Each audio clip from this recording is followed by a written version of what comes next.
Amen.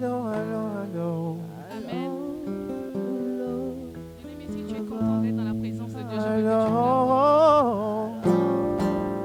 Tout au long de cette semaine, je ne serai pas seule, je serai avec le pasteur Stevie Borel,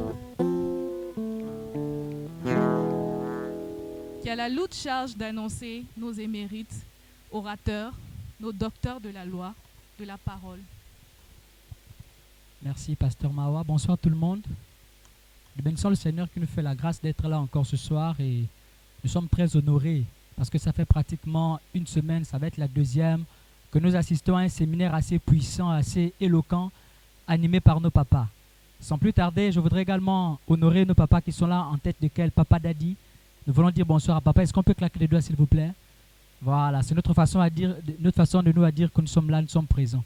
Donc, papa, je voudrais inviter papa, s'il vous plaît. Est-ce qu'on peut se lever? On claque des doigts simplement et on l'accompagne jusqu'à sa place, s'il vous plaît. Merci.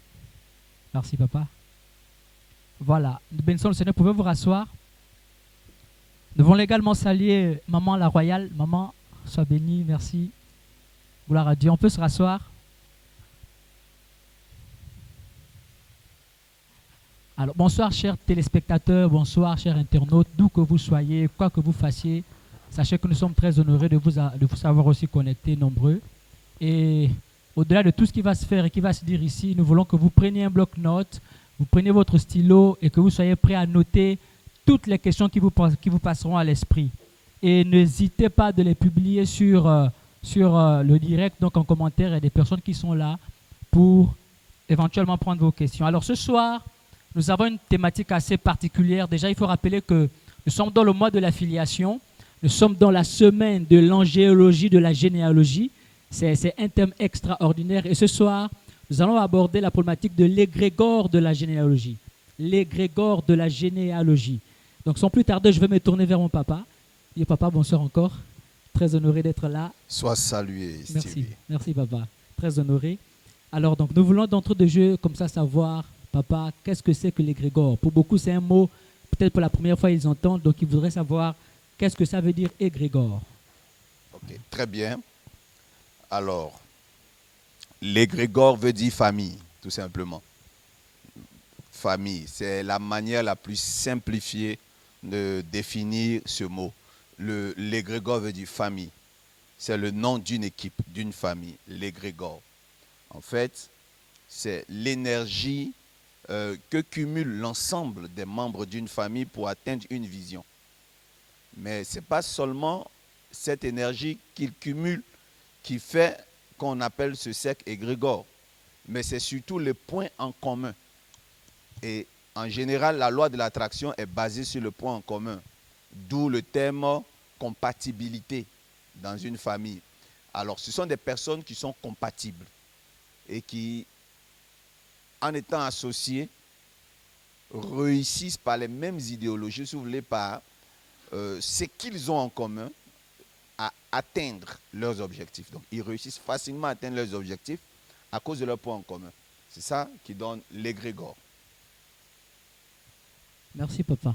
Oui. Alors, est-ce que les personnes qui sont à des distances aussi différentes, quelqu'un aux États-Unis, quelqu'un en France ou en Afrique, est-ce qu'ils peuvent être dans le même égrégore?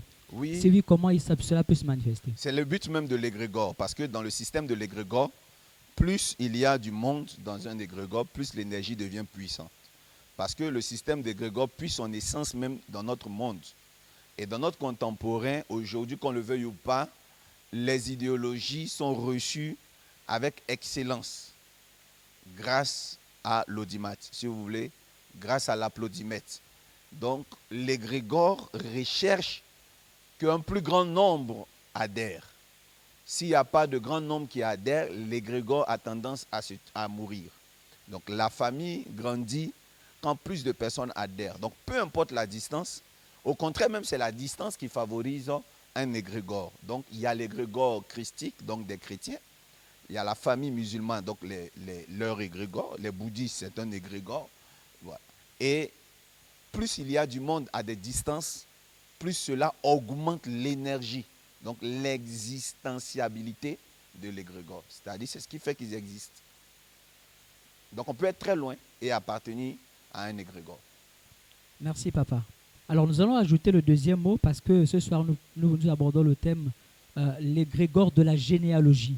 Donc, si on ajoutait le mot généalogie, qu'est-ce que ça peut donner encore? L'égrégore de la généalogie. Très bien. Une généalogie, c'est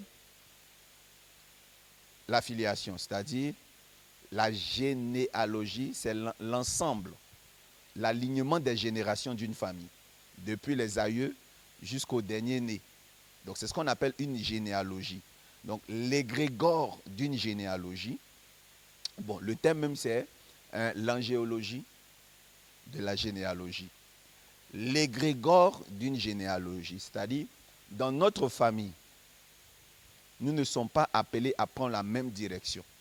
Et c'est dommage, certains pères reçoivent des frustrations de vie parce qu'ils n'ont pas encore compris cela. Les enfants que nous mettons au monde ont chacun d'eux une énergie différente les unes des autres. Donc, dans notre généalogie, il y a un égrégore, des égrégores. Et c'est de ça qu'on va parler ce soir. D'accord, papa. Vous avez dit des égrégores. Si. Donc, ça veut dire qu'une personne ou un membre d'une famille peut appartenir à plusieurs. Yes. Comment c'est possible? Très bien. Nous allons prendre la parole de Dieu maintenant même. Prenons la parole de Dieu tout simplement dans... Oh, j'aime la parole de Dieu. Merci. Dans le livre de Genèse 49. À partir du verset 1, ça va faire un peu long, mais il faudra que nous lisons.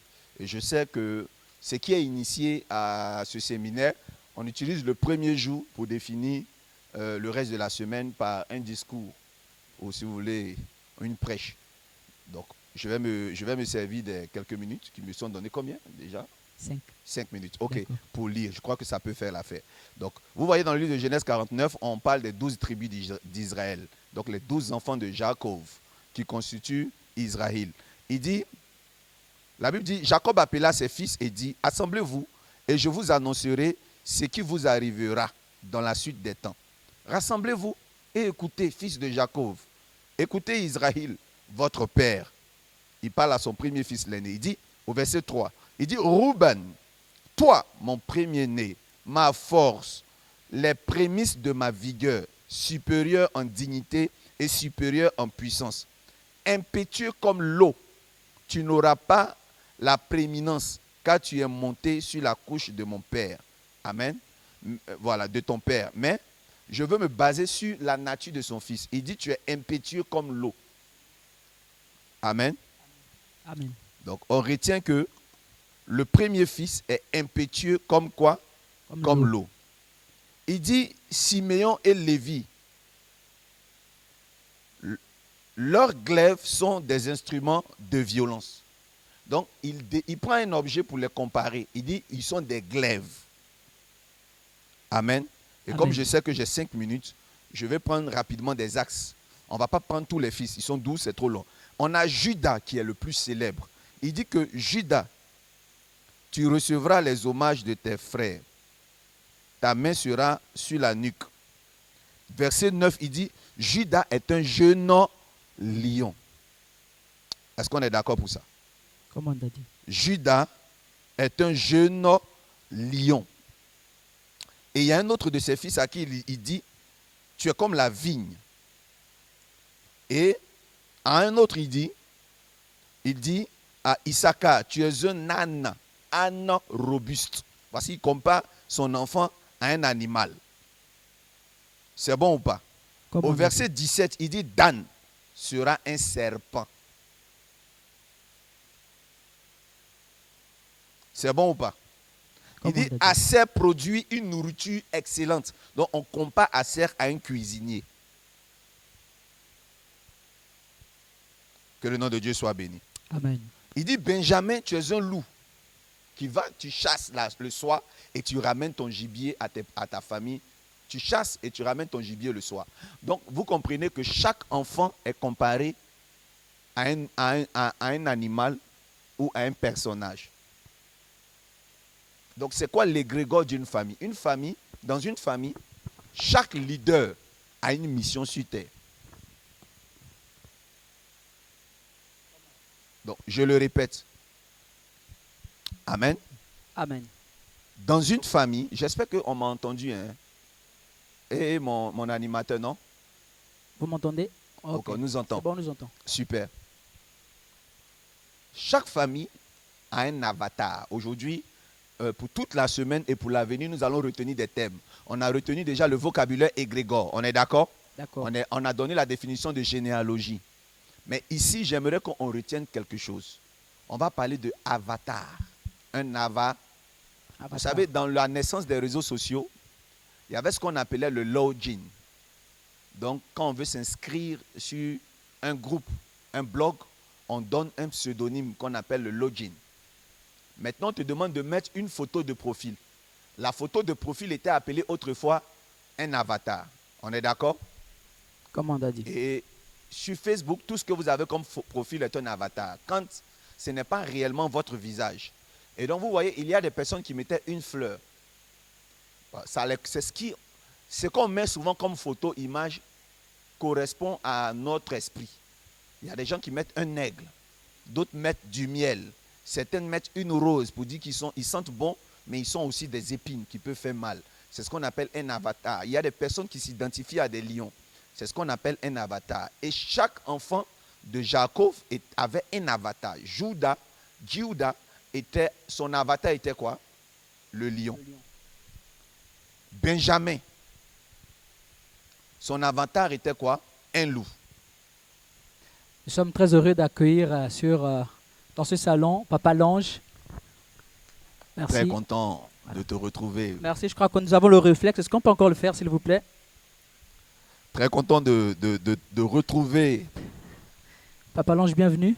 notre excellent orateur, le docteur, prophète, révérend Lange Doski. Juste rappeler à Papa Lange que nous sommes sur un thème assez particulier aujourd'hui. Nous parlons de l'égrégore de la généalogie. Et donc, Papa a commencé à développer en donnant la définition. Et j'en profite à l'occasion pour demander aux téléspectateurs déjà, au départ déjà de ce que vous avez écouté. Si vous avez des questions, vous pouvez les envoyer. Je vais les recevoir pour que nous puissions continuer notre discussion. Merci. Donc, je vais redonner la parole à Papa qui est en train de développer. Si effectivement, notre thème de toute la semaine, et peut-être même qu'elle ira dans l'autre semaine qui va suivre, c'est l'angéologie de la généalogie. Et le sous-thème, c'est l'égrégore. En fait, c'est le thème qui nous permettra de bien développer c'est quoi l'angéologie. On ne peut pas parler d'angéologie sans parler d'égrégore. Alors, comme je vous le disais, c'est ce que je disais tantôt, comment se fait-il que dans une seule famille, il peut y avoir plusieurs égrégores? Ok. Justement. En fait, quand nos enfants naissent, ils ont tous un point en commun, mais chacun va prendre une route bientôt qui est liée à son avatar, à son énergie. Et l'énergie de Juda, c'est le lion. Celui de son petit frère Benjamin, très loin d'ailleurs, parce que Juda est le 4e enfant. Mais plus bas là-bas, le 11e enfant, c'est Benjamin, il est un lion. Et tout à l'heure, vous avez vu que Dan, c'est un serpent. C'est comme ça que le Père, en les bénissant, en les rassemblant, il a vu par révélation l'énergie qui dominait sur chaque enfant. Maintenant, ce que j'aimerais vous dire, c'est que dans la famille d'Israël, donc de Jacob, il est né un lion. Mais sachez que dans une autre famille, parce que Jacob, il a son frère qui s'appelle comment? Non, Jacob, son frère s'appelle Ésaü, Esau. Donc c'est ça, Ésaü. Donc Esau, a fait aussi des enfants là-bas. Vous allez remarquer que dans chaque famille naît un lion, il naît un roi, il naît un cuisinier, il naît un médecin, il naît un serpent, il naît un loup. Maintenant, c'est quoi l'égrégore définitif? C'est-à-dire que lui qui est lion ici va te quitter un jour pour aller s'attacher au lion de l'enfant d'un autre pour faire une seule famille sur terre. D'accord.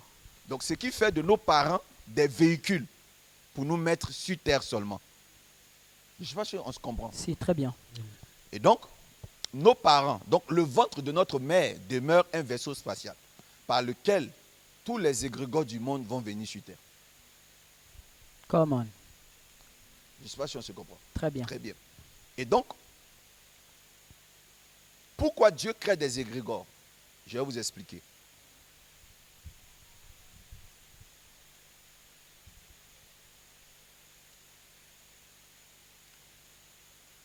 Tu vas prendre la parole de Dieu.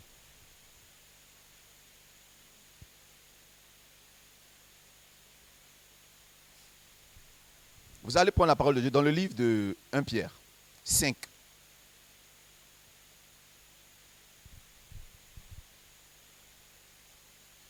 À partir du verset 8.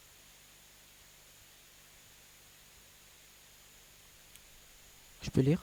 Oui, vas-y. 1 Pierre 5, à partir du verset 8. Mm. Soyez sobres, veillez. Votre adversaire, le diable, rôde comme un lion rugissant, cherchant qui il dévorera. Résistez-lui avec une foi ferme, sachant que les mêmes souffrances sont imposées à vos frères dans le monde. Le Dieu de toute grâce, qui vous a appelé en Jésus-Christ à sa gloire éternelle, après que vous aurez souffert un peu de temps, vous perfectionnera lui-même, vous affermira, vous fortifiera, vous rendra inébranlable. Verset 11. À lui soit la puissance au siècle des siècles. Amen. Amen. Amen. Alors, est-ce que tu es avec moi? Comme on a dit. Est-ce que tu es avec moi? Come on. Tu vas prendre Matthieu 10, s'il te plaît, à partir du verset 16. Ça fait 2 textes bibliques qu'on va prendre aujourd'hui. Matthieu 10, verset 7. 16. 16. Matthieu 10, verset 16. Voici, je vous envoie comme des brebis au milieu des loups. Soyez donc prudents comme les serpents et simples comme les colombes. Oh, amen. Amen. Vous voyez le comme nous compare. Compare ceux à qui Jésus s'adresse à des animaux. Dis avec moi la loi des avatars. La loi des avatars. On a 2 textes bibliques. Le premier texte qu'on a lu dans le livre de 1 Pierre dit quoi? Soyez sobres, car qui? Il rôde comme qui? Comme un lion rugissant. Mais dans le livre de Matthieu, nous voyons très bien que le même conseil est donné, mais dans une autre figure. Regardez les métaphores. Il dit, soyez donc prudents comme le serpent, et simple. La sobriété, c'est les 2 choses. Être simple et prudent. Donc, il dit ici, il faudrait que vous soyez simple comme la colombe. À cause de qui? Parce que vous serez livrés devant des tribunaux. Ils vous battront. Donc, avec de verges. Alors, qu'est-ce que je veux dire? Je veux dire que ce pourquoi Dieu crée des égrégores, c'est pour accomplir la victoire d'une grande bataille. Dans cette bataille, il y a 2 armées. Et dans les différentes armées, il y a pratiquement les mêmes armes. Donc les mêmes armes. Je vous explique. Quand Dieu crée les anges, il n'a jamais créé de démons. Quand Dieu crée des anges, il n'a pas créé de génies. Ceux qui sont appelés démons aujourd'hui étaient des anges d'hier. Alors pour tous les pays qui ont connu une défection dans l'armée, pour tous ceux qui ont connu de la rébellion dans des nations, ils savent que les militaires d'aujourd'hui et les rebelles d'aujourd'hui étaient des anciens militaires comment? Hier. Et tout militaire qui est devenu rebelle aujourd'hui n'a qu'une seule formation. Et cette formation, il a en commun avec les loyalistes. J'ai parlé à quelqu'un? Comme on a dit. Voilà pourquoi quand vous entrez dans une nation où il y a la guerre, il n'y a pas une grande différence entre les vêtements des rebelles et ceux des loyalistes. Parce qu'en quittant, ils sont partis avec les mêmes tenues et ils sont allés avec les mêmes armes. Donc, c'est la même Kalachnikov. Quand elle se retrouve dans la main de l'armée régulière, c'est positif. Mais quand elle se retrouve dans la main des mercenaires, c'est négatif. Yes. Mais pourtant, c'est la même arme. Maintenant, je vous explique. En fait, dans le camp de l'ennemi, il existe des lions. Comment? Parce que Dieu dit à ses enfants, faites attention, soyez sobres, c'est-à-dire soyez lucides. Ne vous enivrez pas pour vous endormir. Ne dormez pas. Car votre ennemi est un lion qui rôde. Comment? Come on. Parce que Dieu est conscient qu'il y a un lion dans leur camp il va donc devoir activer dans son camp des lions. Mais les lions qui sont dans le camp de Jésus ne naissent pas parce que dans le camp du diable, il y a des lions. En fait, il y a déjà depuis le commencement des lions dans le camp du Seigneur. Et le Seigneur, pour lui, il est persuadé qu'on ne peut pas combattre un lion si on est mouton. Come on. Voilà pourquoi, pour le camp Est, où se trouvent plus de lions dans le camp du diable, Dieu va susciter des lions dans des familles pour les affecter dans le camp Est. Yes. Alléluia. Amen. Come on, Daddy. Mais vous savez, quand les lions sont en train de combattre, quand ils reviennent le soir, ils doivent manger. C'est pour ça que dans les enfants de Jacob, il y en a qui sont des cuisiniers. Je peux parler? Come on, Daddy. J'ai l'intime honneur de prêcher un évangile pur Yes. dans mon pays Yes. pour toutes les nations. Et ça, quand je suis en train de parler parfois, là, cet arrêt, je réalise que je suis utilisé dans l'histoire de Yes. l'évangile. Amen. dans le monde. Yes. Voilà pourquoi Dieu crée les égrégores. Chaque égrégore a un rôle sur terre. On ne peut pas tous avoir le même rôle. Regarde ce qu'il dit de son premier fils. Il dit, tu es une eau impétueuse. C'est-à-dire, il l'a dit dans d'autres français, on dit, tu es l'océan. Ne regardez pas les malédictions qu'il a prononcées. Il dit, toi, parce que tu t'es couché. Avant qu'il ne se couche, avant qu'il ne soit maudit, il était déjà de l'eau depuis la naissance. Là, il parle Yes. à des grandes personnes. Ne parlons pas, ne nous focalisons pas sur ce qu'il a dit, parce que tu as fait ceci, tu seras. Regardez ces enfants. Il y a des enfants hauts, donc qui sont des éléments. À un, il dit tu es une plante, donc tu es une vigne. À un autre, il dit tu es de l'eau. Ok? Donc, tu comprends maintenant que nous ici, parmi nous ici, partout dans le monde, il y a des personnes qui ont des points en commun. Yes. Comment? Come on, Daddy. Il y en a qui ont plusieurs en eux. Il dit tu es une vigne rattachée à l'âne, ou bien sur lequel l'âne est attaché. Ça veut dire que tu as en toi un esprit de vigne, mais un esprit d'âne. Ça veut dire que en nous, dans notre égrégore peut être composé de plusieurs espèces. Alléluia. Amen. Voilà, pour répondre en même temps à des non-dits, ça veut dire qu'on n'est pas seulement lion. On peut être lion à la fois quelque chose d'autre. Il y en a qui sont hybrides. Et il y en a qui sont uniquement lions. Il y a d'autres qui sont aigles. Il y a certains qui sont de l'eau. Et au fur et à mesure, dans cette semaine, je vais vous aider à composer les égrégores. Come on. Donc voilà, j'espère que j'ai répondu à ta question. Dans une famille, il y a plusieurs égrégores, même si c'est la même famille. Merci. biologique. Merci, Daddy.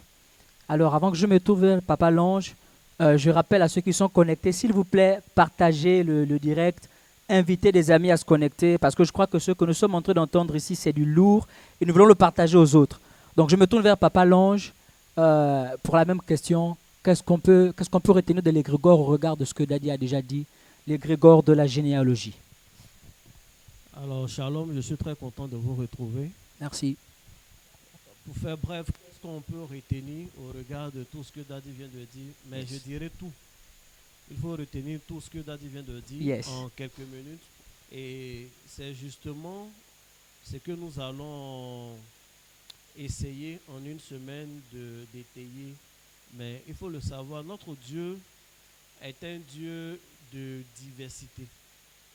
Déjà, quand nous voyons le commencement de la création, on se rend compte que Dieu ne fait pas des choses en forme unique.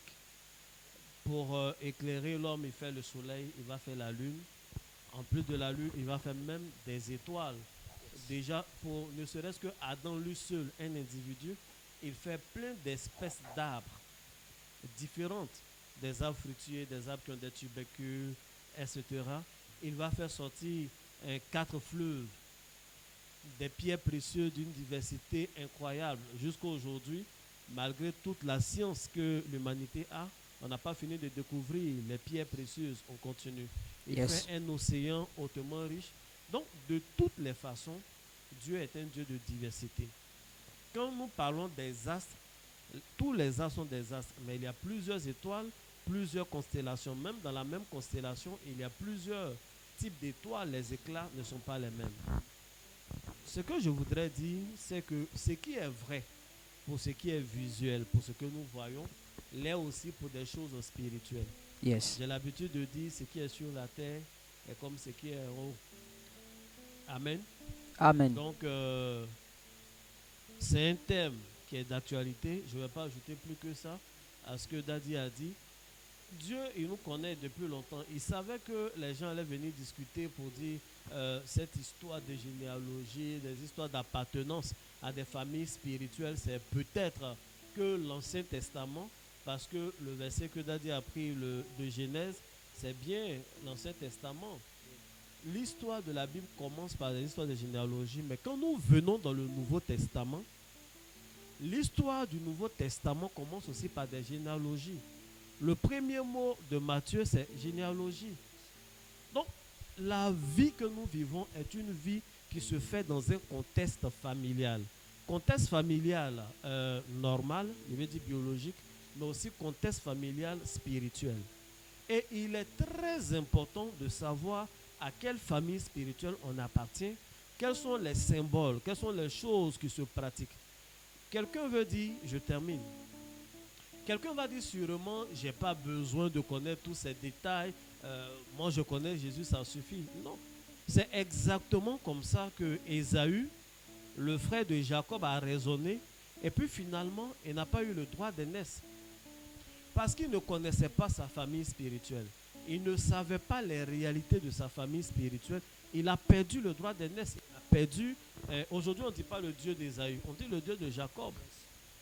Comment cela est possible? La Bible dit son propre père, Isaac, l'appelle pour lui dire, c'est toi que j'ai choisi, tu es l'aîné, je vais te donner la bénédiction. Pour cela, va en brousse, va me chasser un bon gibier, et puis il faut le faire cuire. Je vais manger, mon âme sera rassasiée, je vais te bénir. Si cet homme connaissait sa famille spirituelle, s'il connaissait l'histoire mystique de sa famille, il n'allait pas tomber dans ce piège. C'était un piège.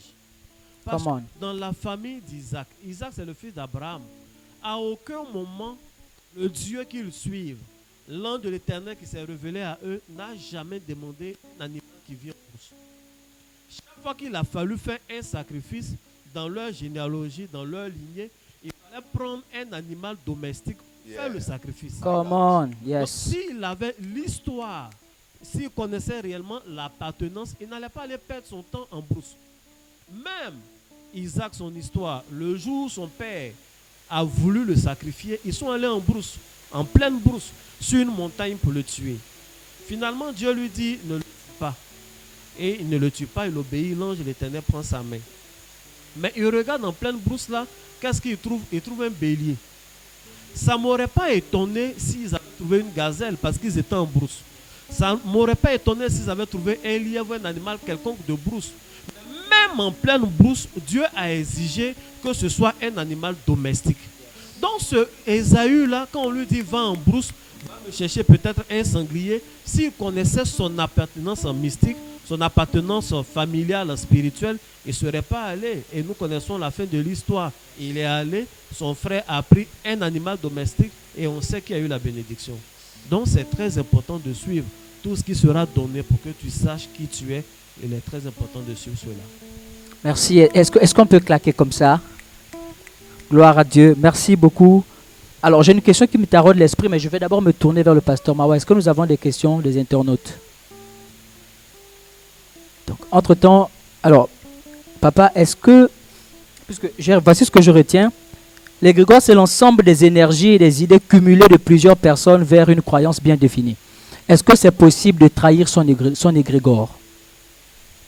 Oui, on le trahit par l'ignorance. Dieu dit, mon peuple périt par manque de connaissance. Vous savez, le mon, c'est un pronom possessif. Donc, c'est déjà pas du luxe pour Dieu de dire mon peuple périt. Déjà, il y a un message. Ça veut dire que tu peux être enfant de Dieu et périr sans que Dieu ne puisse faire quelque chose. Ça veut dire que Dieu observe, il voit que son peuple périt et il crie, il pleure. Il dit mon peuple périt faute de connaissance. C'est-à-dire qu'il ne peut rien contre l'ignorance. C'est une maladie qui décime sa généalogie sans qu'il ne puisse faire. Ça n'a pas encore de... Une fois que ça attaque, ça tue. Mais le seul remède, il affecte, c'est la parole de Dieu. Et celui qui ne veut pas se soigner, Dieu ne peut rien contre lui. Dieu ne peut rien pour lui du moins. C'est-à-dire qu'on te dit qu'il y a la Covid-19, mesures barrières, tu ne les respectes pas. Si tu es fils de président, tu vas mourir. Donc, oui, quelqu'un peut maladroitement sortir de son égrégore par ignorance. Parce qu'il n'a pas l'information de qui il est. À côté de ça, il y a quand même quand on est ignorant, des symptômes qui peuvent t'aider à comprendre que tu es à ton égrégore ou pas. Ou même quand tu sors de ressentir que tu es en train de sortir de ton égrégore ou pas. Mais ce n'est pas la question que tu m'as posée. Ce que je voulais te dire, oui, on peut sortir de son égrégore sans faire exprès parce qu'on ignore son identité. Et c'est de ça que je suis. Et c'est pour ça que nous sommes là. Aider des personnes à identifier leur égrégore. Merci. Je vais tourner la même question à Papa Lange pour certainement renchérir ce qui a déjà été dit. Mais ça a été clairement dit. On peut se perdre, tout simplement. Des gens peuvent se perdre. Parce que quand nous venons sur terre, nous tombons par la tête. Vous voyez la manière avec laquelle on est. Quand quelqu'un naît, on est amnésique. On ne se souvient plus de qui nous étions et il faut qu'on trouve notre chemin. Et malheureusement, dans la quête de trouver son chemin, il y a des gens qui peuvent se perdre. Ils peuvent se tromper de voie, ils peuvent se tromper de famille. Donc effectivement, on peut se perdre, tout simplement. Merci. Alors, je sais qu'il y en a qui se demandent, alors quel est mon égrégore? Certainement, les gens commencent à se poser la question. Et oui. Donc, je vais me tourner vers le pasteur Mawa. Est-ce que nous avons une question ou des questions au milieu du peuple de Dieu? D'accord. Donc, s'il y a un deuxième Comment micro qui reconnaître peut déjà son circuler. égrégore? Quel est Voilà, justement. l'égrégore? On va travailler là-dessus, le temps de recevoir des questions. D'accord. Comment reconnaître son égrégore? En tant que chrétien, notre égrégore, c'est Christ. Dites Amen bien. Amen. Déjà, le mot égrégore est d'origine ésotérique, mais qui a quand même une définition complète pour aider dans ce domaine religieux dans lequel nous sommes. Nous n'allons pas rejeter cette définition parce qu'elle n'est pas un thème employé dans la Bible, mais c'est quand même dans l'Académie française que ça a été accepté. Je disais tout à l'heure que l'égrégore, c'est une famille. Comment reconnaître? Pour les 12 tribus d'Israël, j'ai donné l'exemple pour vous dire qu'on est humain, mais spirituellement, nous sommes liés à un avatar. On est d'accord? Maintenant, toi, comment connaître ton égrégore? Tu ne vas pas aller plus loin. Tu vas d'abord définir qui tu es. Nous prenons tout de suite la parole de Dieu dans le livre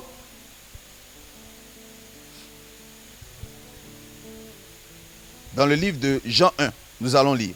Verset 12, s'il vous plaît. Je lis. C'est dédié à la page, il n'y a pas de problème. D'accord, mais à tous ceux qui l'ont reçu, à ceux qui croient en son nom, elle a donné le pouvoir de devenir qui? Enfants de Dieu. Enfants de Dieu. Lesquels sont nés non du sang, ni de la volonté de la chair, ni de la volonté de l'homme, mais de Dieu. Yes. Qu'on le veuille ou non, du moment où on accepte Jésus-Christ de Nazareth, notre ADN a changé. Yes. Est-ce qu'on peut claquer comme ça? Nos parents biologiques deviennent nos tuteurs. Qu'on le veuille ou non. Quand on donne notre vie en Christ, nous sommes automatiquement déconnectés de façon vitale de notre famille. À tous ceux qui l'ont reçu, à ceux qui ont cru en son nom, Dieu leur a donné le pouvoir de devenir enfants de Dieu. Lesquels sont nés, non pas du sang, mais de l'esprit. Et si nous sommes nés de l'esprit, nous avons donc une propriété spirituelle, des chromosomes spirituels qui appartiennent à notre nouveau père. Come on. Donc ce que les gens voient de l'extérieur ne définit plus qui nous sommes réellement. Pour découvrir qui nous sommes maintenant, il faut rentrer à l'intérieur. Yes. Pour pouvoir connaître ce que nous sommes à l'intérieur, je suis dans l'obligation de voyager avec vous. Yes. Allons-y justement voir d'où nous venons désormais, de quelle famille nous appartenons, il suffit d'aller dans la nation d'origine. Lorsque tu es Kenyan et que tu es adopté par un Américain, tu dois aller, même si l'adoption se fait depuis l'Afrique, pour connaître la culture de ton père adoptif, il faut voyager pour aller dans son pays. Allons-y dans le ciel. C'est là-bas que Dieu habite. Come on. Genèse, c'est bon, mais allons surtout dans Apocalypse. Apocalypse, je veux simplement prendre Apocalypse 4, le début du livre Apocalypse. Vous allez voir qu'il y a un humain à qui à qui est donné de voyager pour la première fois pour aller voir dans la maison de son Père, de Dieu le Père. Dans le livre de Jean 14, Jésus dit aux apôtres, je m'en vais au Père. Je vais vous préparer une place. Si cela n'était pas, je ne vous l'aurais dit. Je ne mens pas. Dans la maison de mon Père, il y a plusieurs demeures. C'est comme une ville normale. Il y a des habitants. Il y a des endroits. Dans mon pays, il y a la circulation. Et c'est dans Apocalypse 4 que Jean va réussir, va avoir la chance d'aller visiter le pays de son Père. Yes. Quand il arrive, Apocalypse 4, à partir du verset 6, qu'est-ce qu'il voit? C'est fort. Apocalypse 4, verset 6. Yes. Il y avait devant le trône comme une mer de verre, Donc, semblable. Dis avec mon trône. Trône. Oh, le trône, c'est pour le roi. Donc, le pays où il va, il y a un trône, donc il y a un roi. Mais il dit autour du trône, autour de la place de sa majesté, il y avait de loin comme du cristal. Continue. Semblable à du cristal. Au milieu du trône et autour du trône, il y avait 4 êtres vivants remplis d'yeux devant et derrière. Voilà comment le paysage se présente. On arrive au ciel, il voit des êtres qui ont plusieurs yeux. Continue. Verset 7. Verset 7. Le premier être vivant est semblable à un lion. Le premier être qu'il voit est semblable à un lion. Continue. Le second être vivant est semblable à un veau. Yes. Le troisième être vivant est semblable à la face d'un homme. Et le quatrième être vivant est semblable à un aigle qui vole. Amen. Amen. Jésus, merci pour la connaissance. Alléluia. Alléluia. Amen. Dans le pays de mon père, il existe des personnes qui ressemblent à des humains. Yes. Mais autour de ces personnages-là, il y a aussi lion, il y a aussi bœuf et il y a aussi un aigle. Un aigle, come on. Vous savez ce qui m'a attiré mon attention? C'est la même version qui se trouve dans le livre d'Ézéchiel. Dans le livre d'Ézéchiel, Ézéchiel voit un trône également, mais sauf qu'il voit les 4 êtres vivants, mais unis dans un seul corps. C'est-à-dire, dans Ézéchiel,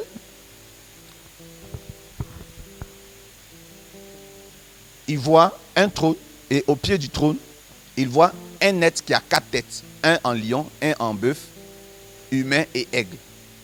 Mais sauf que les 4 sont sur un seul pilier. En réalité, Ézéchiel, quand il faisait cette vision, nous étions dans la Mésopotamie, les potentats qui régnaient en ce moment avaient des architectures particulières. Les rois dominants, c'est-à-dire les empereurs dominants, s'asseyaient toujours sur des trônes.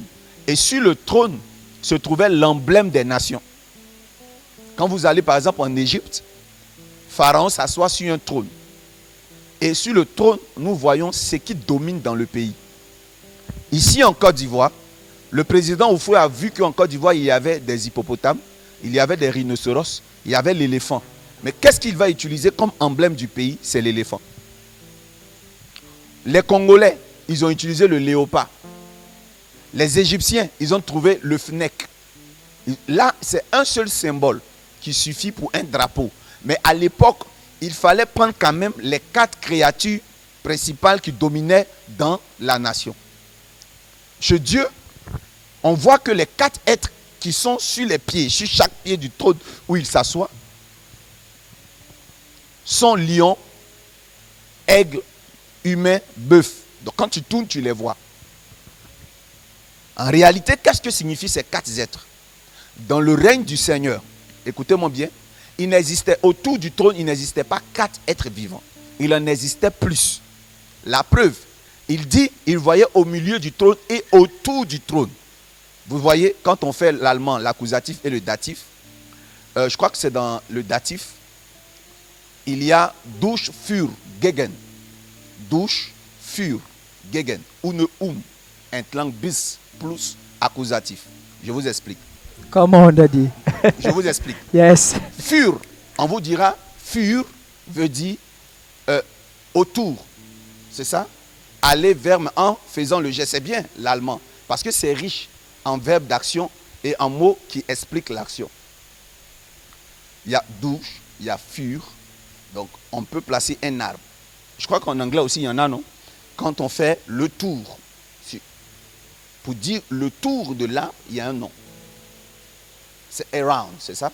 Et aller vers l'arbre. Il y a un mot.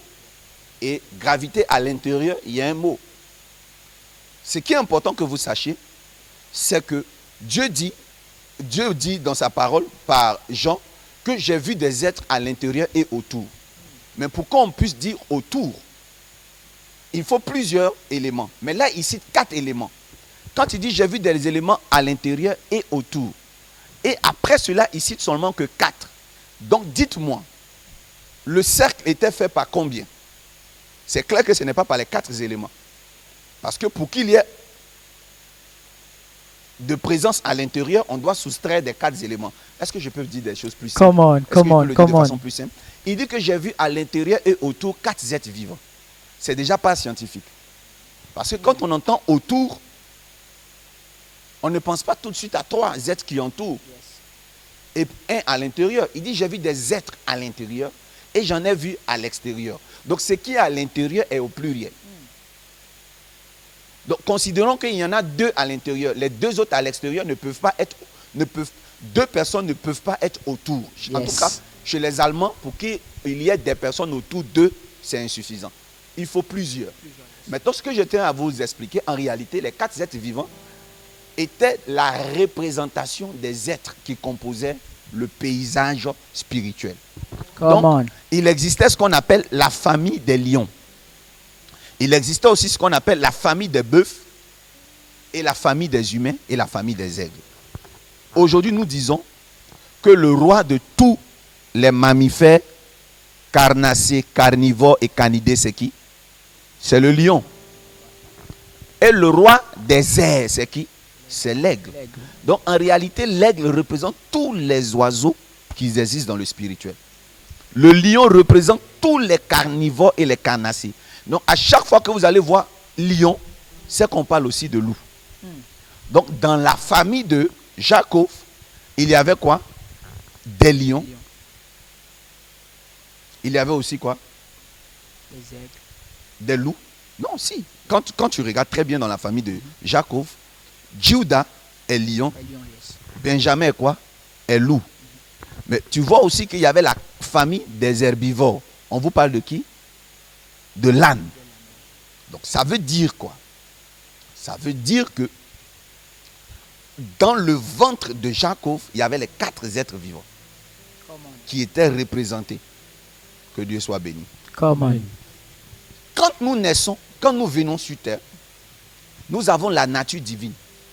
Mais parmi nous, il y en a qui sont plus lions que bœufs. Et il y a d'autres qui sont plus bœufs que lions. Il y a ceux qui sont plus aigles que humains. Et il y a ceux qui sont humains que aigles. Maintenant, qu'est-ce que depuis je voulais vous dire? Prophète l'ange, Stevie, votre généalogie, comment savoir qu'on est de telle ou telle généalogie? Vous allez le remarquer. Nous sommes des humains. Il y en a qui sont soit des forces lions, d'autres bœufs, d'autres humains. La différence entre les êtres d'en bas et les êtres d'en haut, ils se ressemblent. Mais sauf que ceux d'en haut ont des ailes et ils ont un peu plus Dieu que nous. Maintenant, quand nous venons sur terre, notre corps physique devient juste une enveloppe. Il faut établir maintenant une nuance. Quand on est dans le ciel, il y a des anges qui sont comme des humains. Mais quand on est sur terre, bien qu'on ait l'apparence humaine, il s'ajoute à l'intérieur de nous un des 4 êtres qui se trouvent dans le ciel. Et quel est le rôle que joue chaque être vivant? Le lion, d'abord, pour pouvoir définir notre égrégore, Dieu a fait exprès de permettre que les êtres dans le ciel soient décrits dans la Bible comme ceux qui existent déjà sur terre. Yes. Afin que toutes les notions que nous avons des êtres qui sont dans le ciel, sur terre, nous les appliquons sur ceux qui sont dans le ciel. Le lion est un roi. C'est un chef de famille. Il marque son territoire. Il travaille toujours avec sa femme, la lionne, et il chasse avec elle. Le lion vit de la chair, il boit le sang. Le lion n'aime pas qu'on occupe son territoire. Mais le lion, ce qui le détermine, c'est la renommée. La preuve, on appelle le lion le roi de la forêt, mais en réalité, un lion ne vit pas dans la forêt dense. Le lion vit dans des clairières et les savanes. Mais même là où il n'habite pas, on dit qu'il est roi. Yes. Donc, il y a des gens qui ont facilement la renommée. Ils ont l'être lion en eux. Come on. De l'autre côté, nous avons le bœuf. Le bœuf signifie la science culinaire et l'art. Parce que le bœuf, il a goûté depuis la création, dans le premier jardin d'Éden, à toutes les plantes. Donc, ce qui fait que le bœuf peut vous dire que cette plante soigne, cette plante tue. Come on. Donc, vous allez voir que quand l'ange ou l'esprit du bœuf se trouve dans un humain, cet humain peut rentrer dans une forêt et puis ressortir avec des médicaments pour vous soigner. Vous allez remarquer que ceux qui sont des bœufs dans vos familles, quand quelqu'un a une fracture, s'il vient, il te masse, la fracture va guérir plus vite qu'une personne ordinaire qui te masse. Donc, ils ont la science du miracle et de la guérison. Donc, ils sont plus accessibles aux dons merveilleux de guérison. Je ne sais pas si vous voyez des grands cuisiniers, des grands chefs de cuisine. Ils font des recettes. Quand ils cuisinent, c'est extraordinairement doux. Mais quand tu cherches à reproduire, tu n'y arrives pas. Parce que tu n'as pas l'ange bœuf en toi. Come on. Donc l'ange bœuf, c'est tout ce qui tourne autour de la cuisine, de la médecine, de la pharmacie, de la pharmacopée, de la cosmétologie.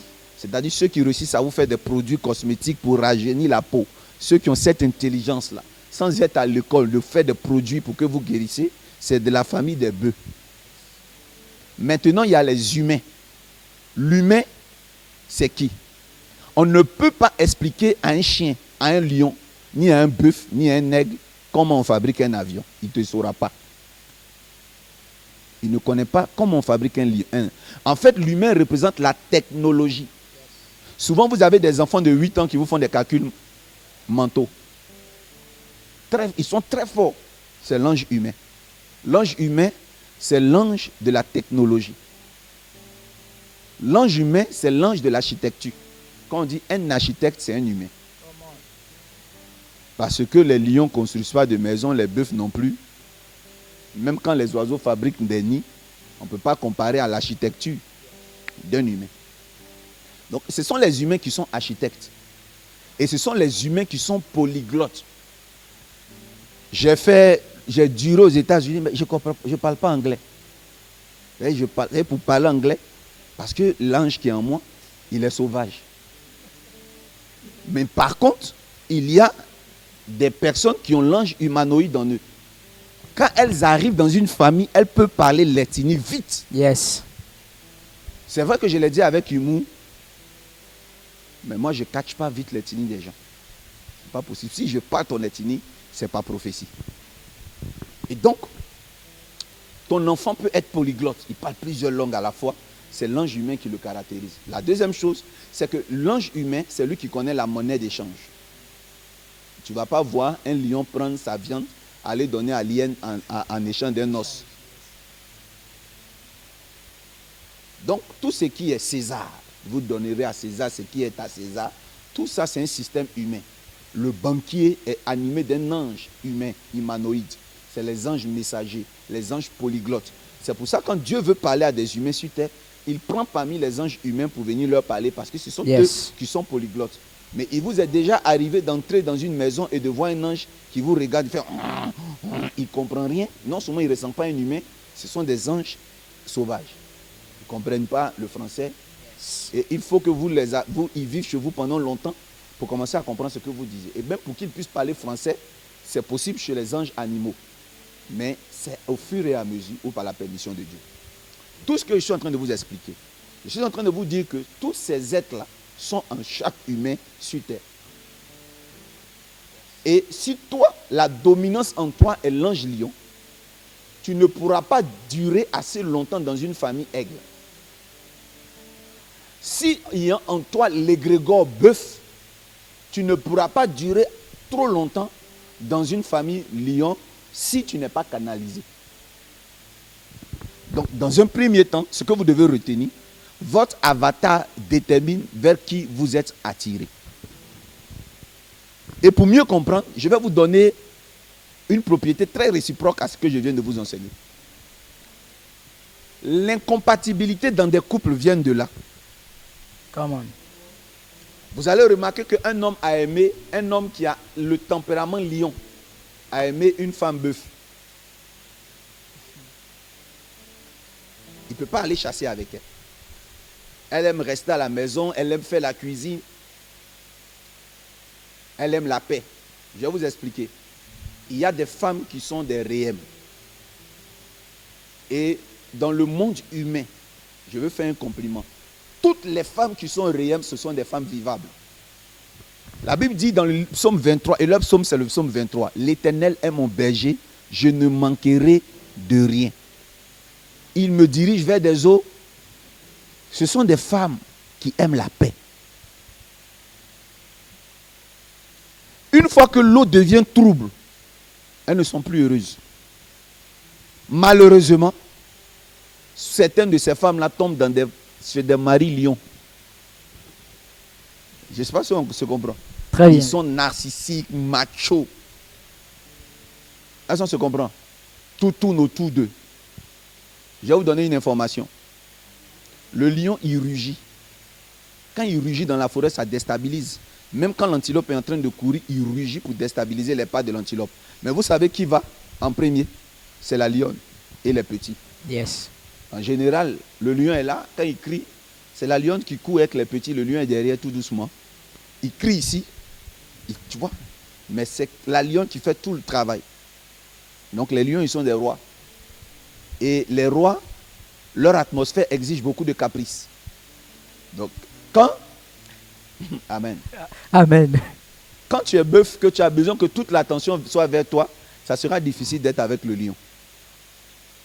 Tu me donnes un amen et je continue. Amen. Amen. Comme on t'a dit.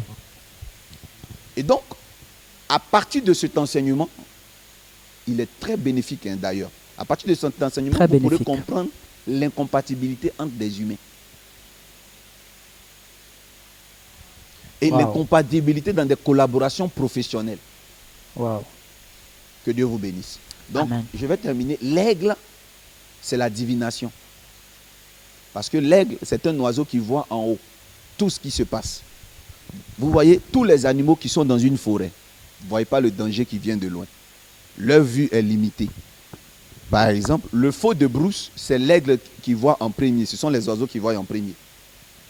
Donc, il y a de naissance des enfants, quand ils naissent, ils voient clair. Ils ont la prémonition. Par exemple, le décès de mon père, moi je l'ai vu avant tout le monde. J'ai pleuré avant tout le monde. Mes grands frères m'avaient traité, mes cousins m'avaient traité de sorcier. Parce que je l'ai vu avant tout le monde. Et malheureusement, ce genre d'enfants sont incompris. Quand ils commencent à avoir des visions, on les envoie tout de suite chez le pasteur, chez le prêtre, exorciste, pour fermer leurs yeux. Et si vous fermez les yeux d'un enfant qui est de l'égrégore des aigles, vous l'avez tué. Partout où il va aller, il ne sera jamais heureux parce qu'il y a quelque chose qui lui manque. Vous l'avez privé de sa fonction de quoi? De voir. On est d'accord? Come on. Une femme, une fille qui aime cuisiner, qui grandit dans une maison où il y a des servantes, il y a des cuisiniers, parce que le père est dans l'opulence, ça va tuer le don de l'enfant parce que l'enfant est né et l'enfant veut cuisiner. Mais les règles de la maison, l'enfant il veut cuisiner parce qu'il est bœuf, mais son papa est lion. C'est un roi. Et il trouve que ses enfants doivent pas, il ne veut pas voir un seul de ses enfants dans la cuisine. Je ne sais pas si vous comprenez. Et ça déséquilibre des familles. Vous allez remarquer un enfant qui a la technologie. Il veut devenir pilote, mais son père, lui, a été médecin, donc bœuf. Et il veut forcément que son fils le relaie en devenant aussi bœuf, en soignant des gens. Et donc, du coup, l'enfant devient un jour médecin, ou il devient cuisinier, mais il n'est jamais heureux dans ce qu'il fait. Il ne prospère pas dans ce qu'il fait, parce que c'est la scolarité qui l'a imposé ce domaine. Or, lui, il voulait devenir pilote d'avion. Donc, il voulait être l'ange humain, l'ange de la technologie. C'est ce qu'on appelle l'œil d'Horus dans d'autres sphères, dans d'autres mystiques. Il voulait la technologie que donne Seth. Il voulait rentrer dans les ordinateurs, dans les avions, dans l'armement. Mais papa l'a obligé à être médecin. Donc il est médecin, il est pharmacien, mais il ne prospère pas plus que ses amis. Et c'est là qu'il vient donner le sujet de prière à l'église en disant, papa, je ne sais pas, mais tous les gens de ma génération ont percé, mais moi, ça ne va pas. Je termine par cet exemple. Il y a dans nos coutumes ce qu'on appelle les égrégores chez les Africains, qu'on appelle les groupes de famille. Chez les Bambara, chez les Malinké, chez les Dioula, ça existe plus. La famille des potiers. La famille, citez-moi, des forgerons. La famille des chasseurs. Donc chaque enfant naît dans un égrégore qui lui est imposé. Certains naissent déjà chasseurs depuis l'enfance et ils apprennent à chasser. Et c'est comme ça qu'il y avait une femme qui était de Katiola, elle était Tabana. Elle est née d'une famille de potières. Mais son papa a voulu qu'elle fasse la médecine. Et cette femme-là, étant médecin, elle ne prospérait pas. Elle est médecin, mais quand tu regardes sa vie, tu regardes chez elle, elle ne prospérait pas. Qu'est-ce qui va se passer? Elle va me rencontrer et je vais voir qu'en fait, elle vient d'une famille de potiers. Elle me dit, oui papa, je viens du nord, je viens de Katiola, tout ça. Ma grand-mère, tout le monde était potier. Je dis, bon d'accord. Ne quitte pas ton métier de médecin. Mais il faut commencer à vendre la poterie et la céramique. C'est là que tu vas prospérer. Quand elle a obéi, elle a commencé à faire un chiffre d'affaires. Elle passait même à la télé, au temps de ma tata Wane. Et elle a commencé à faire un chiffre comment? D'affaires. Elle a commencé à prospérer. Je ne sais pas si on se comprend. Très bien. Donc elle a fait ce qui correspond à son égrégore. Et ce message-là va aider le corps du Christ. Parce Amen. que dans le système chrétien, il y a aussi question d'égrégore. Et tout à l'heure, je vais écouter les questions et peut-être que je vais avoir la permission de pouvoir encore plus développer. Yes. Donc comme je disais, je vais m'arrêter là. Merci papa. Papa Lange. Ok, donc on va passer aux questions des internautes. Je vais donc donner la parole au pasteur Mawa. Pasteur Mawa, tu as la parole pour les questions des internautes. Merci, pasteur Stevie Borel. Alors, nous sommes vraiment nourris ce soir. Nous recevons un enseignement digne de qualité, un enseignement de la nourriture solide. Yes. Je voudrais que tu clapes des doigts Yes. pour nos docteurs de la parole. Alors, nous avons une question de Liné qui demande à quel risque nous exposons-nous si nous vivons loin en termes de distance, croyance et pratique de notre égrégore. À quel risque?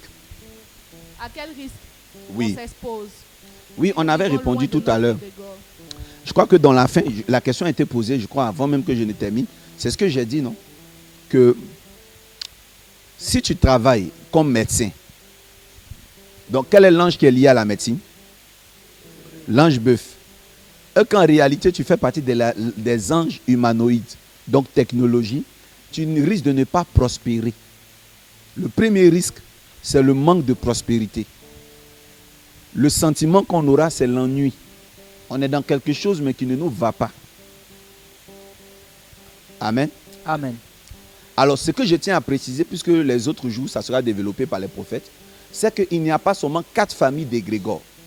Parmi les égrégores, il y a 4 familles, mais qui sont comme des mammifères, si vous voulez. Il y a les bœufs, les lions, les humains et les oiseaux. Mais il existe aussi les égrégores qu'on appelle les additionnels. Je vais vous expliquer les additionnels. Et je tiens à préciser que le mot égrégore ne vient pas de moi. Mais tout ce que vous allez entendre comme vocabulaire, ce sont mes théories propres puisque je suis professeur-chercheur. Donc les additionnels, vous allez prendre n'importe quel livre, vous n'allez pas les trouver. Les additionnels, c'est quoi? Je vais vous expliquer. Ce sont les autres éléments qui entourent ces 4 êtres vivants. Il y a des personnes qui sont eau, d'autres sont feu, Come on. d'autres sont vent, et certains sont terre. Et en général, quand tu es lion, l'élément qui te caractérise, on dit quoi? C'est le feu. C'est bon? Quand tu es aigle, l'élément qui te caractérise, c'est quoi? Le vent. C'est ce qu'on dit. Que le nom de Dieu soit béni. Amen. Amen. C'est bon? Quand tu es humain, humus, c'est de là que vient le mot humain. Ton élément, c'est quoi? Terre. Waouh. Il y en a qui sont très en avance ici. Come on. Et puis, il y a un élément qui est l'eau. La Bible dit que le bœuf, il dit, tu me diriges vers des eaux. Donc, le bœuf est attiré par l'eau. C'est bon? Wow. Come on. Come on. Mais ce que je veux rectifier, c'est ce dont je vais parler tout à l'heure. On compare l'aigle au soleil. Dans le livre de Psaume 139, si je prends les ailes de l'aurore. Oh. Et donc, il y a aussi que l'aigle est considéré comme quoi? Le feu. Et le ciel est plus proche des étoiles, qui sont par excellence, le ciel est par excellence le contenant de tout ce qui est feu naturel. Comment? Come on. Voilà. Voilà ce qu'il faut aussi ajouter. Et ce que je voulais préciser, très rapidement, peut-être quelqu'un a déjà posé la question, peut-être que ça va venir. On n'a pas seulement une seule nature en nous. C'est très rare d'avoir quelqu'un qui est seulement lion. C'est pour ça que vous allez voir dans le ciel, il y a des anges qui ont la tête d'aigle. Mais remarquez que ce n'est pas écrit la description de leur corps. Il y en a qui ont la tête d'aigle et les pieds de lion. Il y a des bœufs, il y a des êtres qui ont la tête de bœuf, qui ont des pieds de lion. Il y en a qui ont la tête de lion, mais qui ont des sabots. Donc, nos anges ont des formes hybrides. Come on. Donc, vous allez voir un roi lion qui aime cuisiner, ou un roi lion qui sait guérir. Vous allez voir aussi un roi qui est lion, mais qui a la divination. Ça, c'est dans Ecclésiaste 10, verset 20 qu'on le voit. On dit ne critique pas le roi, même dans ton cœur.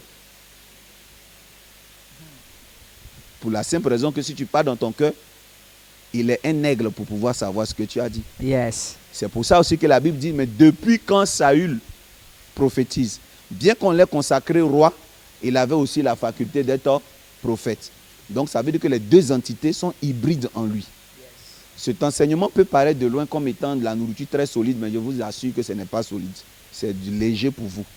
Parce que moi, j'ai plus solide que ça, que j'enseigne ailleurs. Come on. Come on. Donc si ça là c'est solide pour vous, c'est que vraiment, il faut qu'on vous soigne de toutes les colopathies spirituelles. Amen. D'accord, Daddy. Je crois que le pasteur va reprendre la question pour Papa Lange. Donc la question c'était à quel risque nous exposons-nous si nous vivons loin? Pour la même question. D'accord, donc. Alors, s'il y a d'autres questions, vu que la question a été Très clair. profondément répondue. D'accord. Dans mon premier discours, j'ai répondu. D'accord. Même là encore, je viens de répondre. Justement. Et puis, si vous avez des questions, identifiez les questions et puis rangez-les par groupe.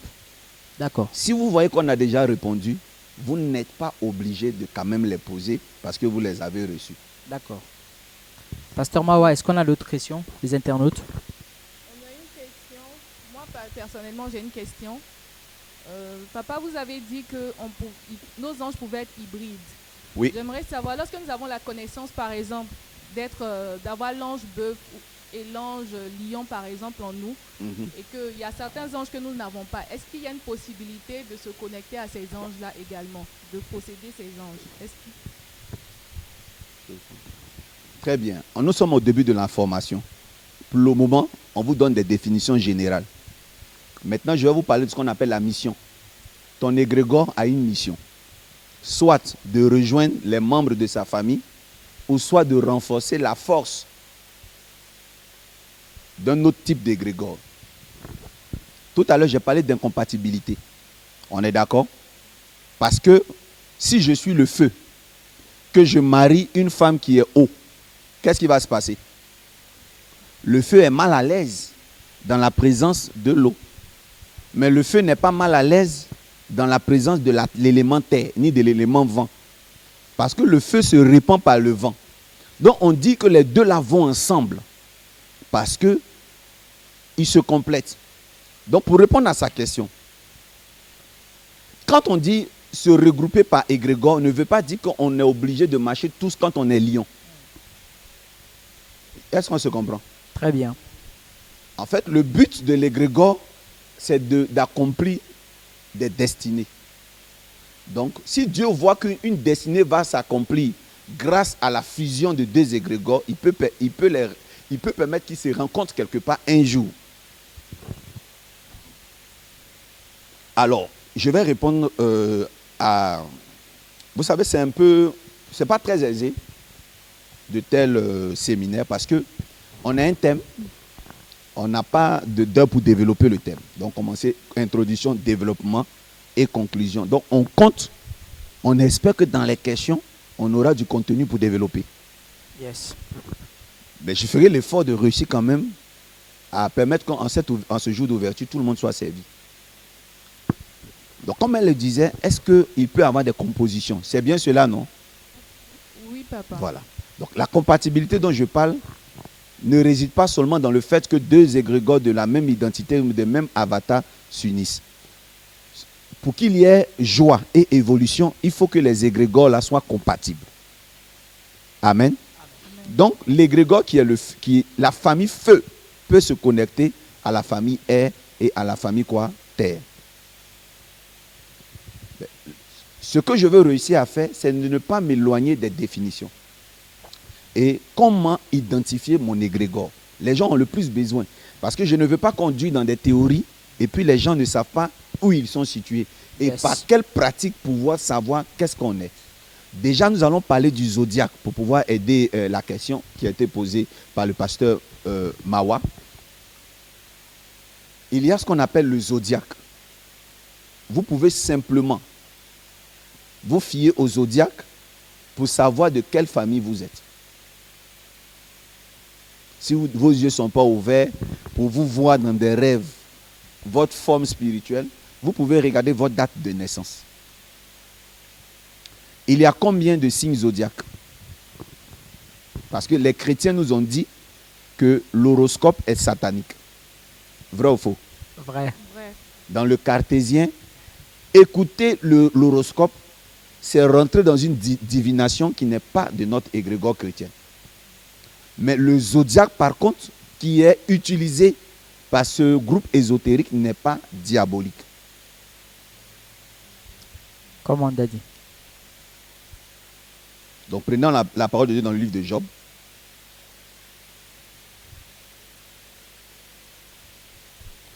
Job 38, verset 32. Fais-tu paraître en leur temps les signes du zodiaque et conduis-tu le grand ours avec ses petits? Donc nous sommes dans le livre de Job et nous voyons très bien que Dieu revendique. Il dit que est-ce que c'est toi qui as créé l'eau? Est-ce que tu peux la tenir dans ta main? C'est ce qu'il a dit, non? C'est ça, non? Comme on Est-ce a que dit. c'est toi, tout ce firmament et ces étoiles, est-ce que c'est toi qui les as créés? Est-ce que c'est toi qui as mis en place l'aigle? Est-ce que c'est toi qui as mis un ours dans le ciel? Point d'interrogation. Donc, le zodiaque est de Dieu. Lorsque vous voyez Jacob donner des noms et des titres à ses enfants, il était en train de leur donner en fonction de leur zodiaque. Par exemple, il existe dans le ciel un zodiaque qu'on appelle les petits chiens et le grand chien. Il y a le grand ours et le petit ours. Il y a la Vierge, il y a le poisson, il y a la baleine, il y a l'aigle, il y a le canard. Donc il y a tous ces animaux-là sont représentés là-bas par des signes zodiaques. Quand tu es par exemple balance, ce qu'on appelle balance, c'est dans quel mois? Très bien. Balance suggère le chaud, le feu et l'eau. Ça donne le gaz. Donc le chaud et le froid, les balances sont comme ça. Lorsqu'on parle du poisson, c'est ça, non, le poisson? Son élément, c'est où? C'est l'eau. C'est qui l'élément qui a le vase là, en main là? Non. C'est le verso. Le verso, c'est l'élément eau. Mais il est composé d'un humanoïde, terre et eau. Quand nous prenons encore, donne-moi seulement, vierge, c'est humain. Donc parmi eux, les Gémeaux, il y a des humanoïdes. Il y a l'eau qui est représentée, il y a la terre qui est représentée parmi les signes zodiaques. Donc dans nos signes zodiaques, on peut définir quel élément nous sommes. Et en fonction de ça, choisir une femme. En Israël, les Juifs, ils tiennent compte des zodiaques. Il y a le zodiaque juif. Quand tu es un homme, ils regardent ton signe zodiaque, ta numérologie de naissance, ils pourront te déconseiller de te marier avec telle fille. Même si tu l'aimes, même si elle est de bonne famille, ils te diront que si tu te mets avec elle, tu ne vas pas réussir. La plupart des grands consultants matrimoniaux aux États-Unis sont des Juifs. Mais qu'est-ce qu'ils font? Ils utilisent justement ma théorie là, qui est aussi la leur, pour aider des personnes. Quand vous avez toute cette science-là, vous devenez de très bons conseillers d'orientation. Alors, pour revenir à elle, sa question, je voulais lui dire que, oui, dans le zodiaque, dans l'angéologie, il existe qu'on peut avoir d'ailleurs même en nous deux éléments, comme nous, ayant un élément, pouvons nous connecter à quelqu'un d'autre qui a un autre élément. En ce moment-là, il y a compatibilité. C'est qu'il y a compatibilité. Maintenant, à quel moment est-ce qu'un humain, je ne sais pas si la question est posée, mais je vais répondre en même temps à ça. À quel moment est-ce qu'il est possible d'unir deux personnes qui ont des égrégores différents, qui s'opposent comme élément feu? Hein? D'accord. Donc vas-y, pose là. Il dit que c'était une question en préparation. Oui. Si un homme est déjà élément feu, ou bien il est lion, et il vit avec une femme, son élément c'est mouton. C'est ça ou pas? Oui, papa, la question a été posée. Ça peut toujours s'arranger. Comment? Mystiquement, ça s'arrange. On peut les traiter et puis finalement, ils vont être ensemble. Tu me donnes un amen, je vais parler. Amen. Alors, on va appeler cela la théorie du camouflage. Ça existe dans toutes les guerres. Est-ce que vous avez déjà entendu parler d'un mouton ou bien, je crois, d'une biche qui a été... Non, bon, prenons le cas de Mowgli. Dans le livre de Mowgli, on voit bien que cet enfant a été élevé par des loups. Parce qu'il est rentré comment? À bas âge. Donc, à force d'avoir vécu avec les loups, finalement, les loups ne peuvent plus le manger. C'est la loi des phéromones. C'est bon ou pas? La loi des phéromones. Si toi, je te lave tous les jours du sang d'un lion, finalement, tu auras l'odeur d'un lion. Si je te couvre avec la fourrure fraîche d'un lion, tu vas pouvoir rester un peu plus longtemps avec des lions.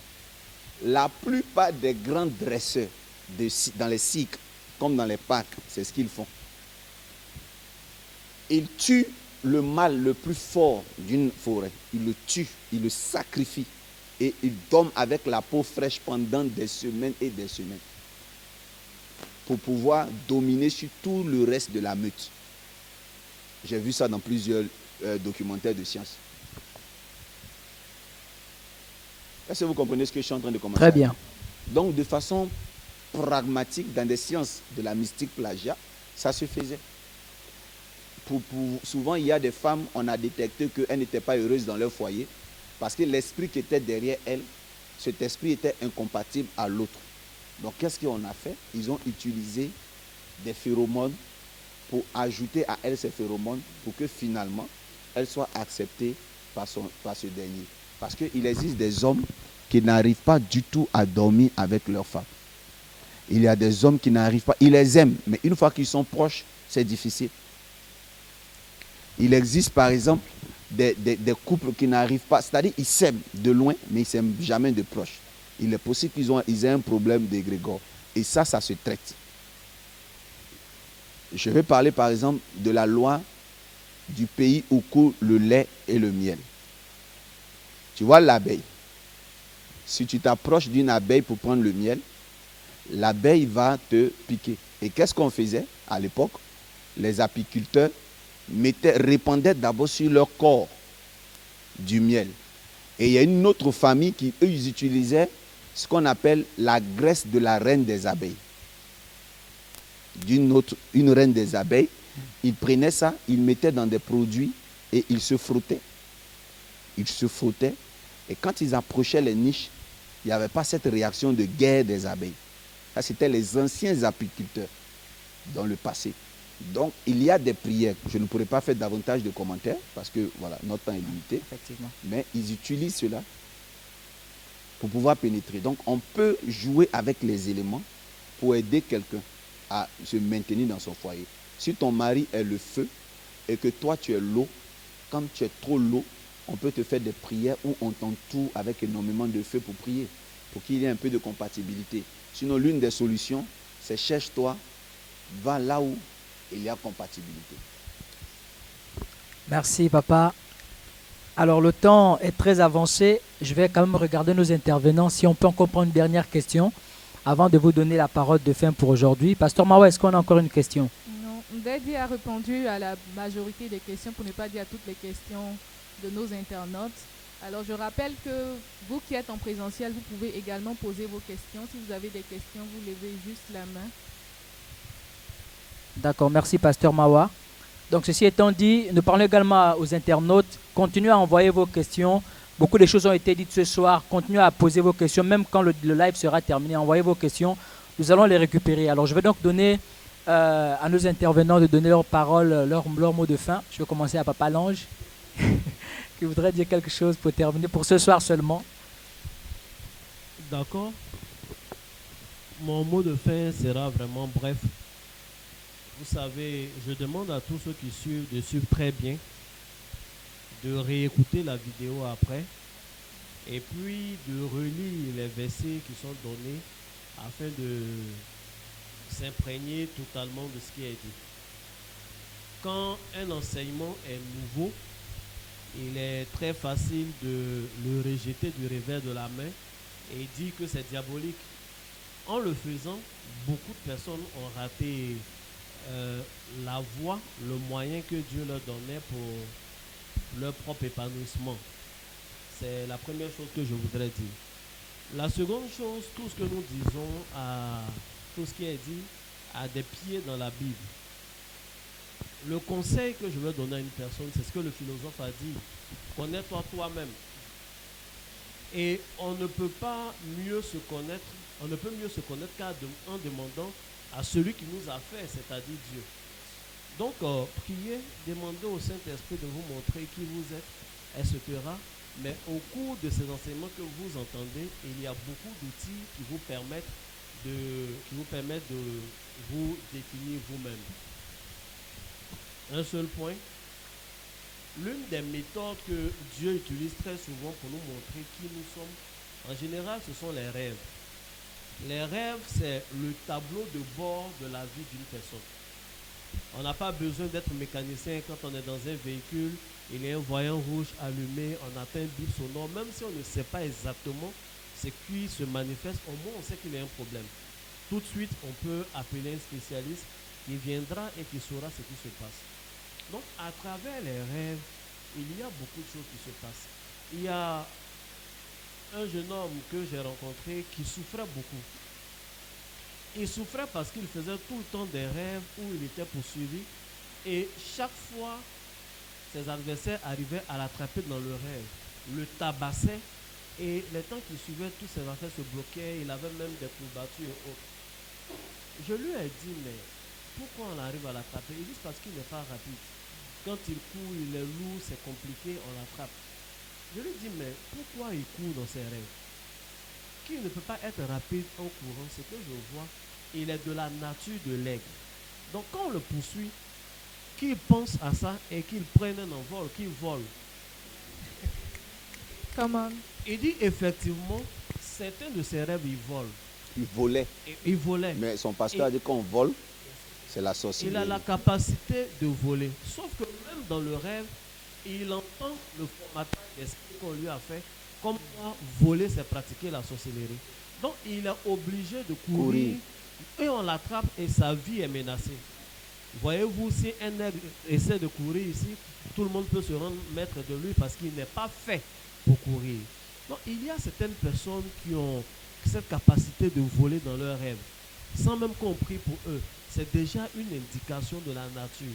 Il y a des gens qui sont physiquement très faibles, mais dans leurs rêves ont une force terrible. C'est un indicateur. Il y a des gens dans leurs rêves, ils ne se sont jamais retrouvés seuls. Chaque fois qu'il y a un combat, il y a d'autres humains qui viennent les aider. Tout ça, ce sont les indicateurs. Tout ça, ce sont les indicateurs. Il y a des gens qui sont secourus par l'eau. Il couille, c'est l'eau, il cherche pour aller tomber. Ils sont secourus par l'eau. Et tout ça, C'est un poisson. c'est compliqué parce qu'on nous a dit plein de choses. On a attribué tout ça au diable. Ah, mais pourquoi utiliser cette eau-là? Pourquoi aller me réfugier dans l'eau? N'est-ce pas l'eau qui a été adorée dans ma famille? Non, c'est la nature intrinsèque, mystique, spirituelle, réelle que tu as qui est en train de te parler de cette façon. Come on. Donc, Yes, il y a yes, yes. ces exemples-là, il y en a tellement. Et le dernier point, demain, sûrement, je vais le développer. On est tout. On est tout, mais il y a quelque chose qui prédomine. Sadadi l'a dit. C'est clair. Mais la meilleure chose qui puisse arriver à un homme spirituel, c'est d'atteindre l'étape de métamorphe. Il y a une étape qu'on Saradaba. appelle métamorphe. Quand tu atteins ce niveau, tu es un homme spirituel qui est métamorphe. Quelle que soit la situation dans laquelle tu te trouves, tu prends l'identité spirituelle, la famille mystique qui correspond au défi qui est en face. Pas du toi. Et cela se fait de plusieurs manières. L'un des exemples, c'est Daniel. Quand on commence l'histoire de Daniel, un grand prophète qui prophétise jusqu'à la fin des temps, et il savait beaucoup de choses, des défis auxquels il allait être confronté. Il va prendre un long moment où il ne mangeait que des légumes. Un long moment où il évitait la viande qui tombe de la table du roi, les choses de ce genre, il ne voulait pas. Et il ne dit, buvait que de l'eau. Laissez-moi manger des légumes, laissez-moi boire de l'eau. Ils ont fait ainsi jusqu'à ce qu'ils soient confrontés à un grand défi. La Bible dit qu'il a été trouvé une erreur constitutionnelle chez eux parce qu'ils n'obéissaient pas aux lois charnelles du pays. Il a été pris et jeté dans la fosse au lion. Nous savons pertinemment que le lion n'est pas un herbivore. Le lion, c'est un carnivore. Il ne mange que les animaux. Come on. Et ce rituel de manger que des légumes, en fait, il était en train de préparer une capacité de métamorphose afin de prendre la nature de ce qu'il mange. Come Donc, on, quand il yes. se retrouve dans la fosse au lion, en fait, c'est un légume qui est là. Quand le lion le regarde, le lion voit de la salade, voit des céleris, voit une carotte et il n'est pas intéressé. Toute la nuit qu'ils ont passée, le lion n'a rien fait. Et c'était un lion affamé parce que dès l'instant que Daniel a été tiré de la fosse au lion et qu'ils ont jeté ses comploteurs, les lions les ont dévorés. Parce il avait une capacité de métamorphose. Come on. En quelques mots, voici ce sont mes mots. Yes, À yes, force yes, de manger yes. des légumes, à force de manger des légumes, il était devenu un légume. Et Daniel l'avait déjà vu quand il est arrivé dans ce pays. Quand vous arrivez dans un pays, regardez l'animal, l'esprit qui domine sur le pays. Tu vois très bien que ce roi-là, quand il veut punir des gens, c'est chez les lions on les jette. Quand vous savez ça, il faut bosser. Il y avait 2 sentences chez Nebuchadnezzar. Quand tu as péché contre Nebuchadnezzar, soit on te jette dans le feu, soit on te jette au lion. Les 2 démons qui dominaient, les génies du feu et les génies du lion, c'est à eux on donne la nourriture. Donc quand ils ont su ça, ils ont dit, bon les gars, buvons l'eau, mangeons les herbes. Come on. À force de boire de l'eau, parce que là il a parlé des lions, mais il y a aussi la fournaise de feu. Pourquoi Shadrach, Meshach et Abednego n'ont pas brûlé? C'est parce qu'ils étaient devenus de l'eau. Donc à force de les rituels, vous savez, dis avec moi le rituel. Le rituel. Donc le rituel permet, n'est-ce pas, de pouvoir atteindre le métamorphe. Et il y a Scott Cunningham qui a dit une chose. Il dit, le rituel efficace unit l'adepte à la divinité. Le rituel inefficace tue la spiritualité. Come on. Et donc, la seule solution pour permettre à notre être d'entrer dans cet état de métamorphe, c'est de croire d'abord au rituel. C'est de croire à la sainte doctrine de Dieu, la parole de Dieu. Vous savez, Dieu, le Seigneur Jésus-Christ, c'est à cela qu'il a travaillé. Lorsque vous prenez Jean 6, verset 66,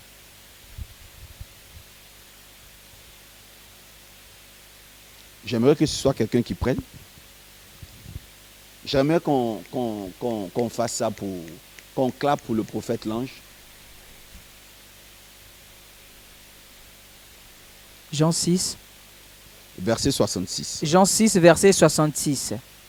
Dès ce matin, plusieurs de ses disciples se retirèrent et ils n'allèrent plus avec lui. Verset 67. Jésus donc dit aux 12, et vous, ne voulez-vous pas aussi vous en aller? Simon-Pierre lui répondit, Seigneur, à qui irons-nous? Tu as les paroles de la vie. 69. Et nous avons cru et nous avons connu que tu es le Christ, le Saint de Dieu. Jésus leur répondit, n'est-ce pas moi qui vous ai choisi, vous les 12, et l'un de vous est un démon? Il parlait de Judas Iscariote, fils de Simon, car c'était lui qui devait le livrer, lui l'un des 12. Dis Amen. Amen. Alors, comme nous sommes en train de terminer, on ne peut pas tout dire aujourd'hui. Yes. Parce que ça va permettre demain de pouvoir avoir des questions qui vont nous aider à avancer. Je vais christocentrer maintenant notre réunion parce qu'on a utilisé beaucoup de thèmes nouveaux. Yes. Il faut qu'on revienne maintenant à pouvoir vous faire comprendre son adaptation avec la parole de Dieu. Ici, dans Jean 6, verset 66, on assiste à une scène. Les disciples de Jésus vont le quitter. Ils étaient combien? Il y avait combien de disciples? De façon officielle, il y a 12 disciples. Mais aux 12 disciples sont venus s'ajouter 58 disciples. Et ça donnait 70 disciples. Et on peut retrouver ça dans quel livre là déjà? Je vais vous donner le passage, c'est mieux. Vous pouvez aller retrouver l'histoire des 70 disciples dans le livre de Luc 10, à partir du verset 1. Alors donc, le nombre des apôtres s'est accru. Le Seigneur les a recrutés lui-même. C'est lui-même qui les choisit. Dès que vous prenez le premier verset, vous voyez bien que Jésus augmente le nombre des apôtres avec un autre groupe et ils deviennent 70 apôtres.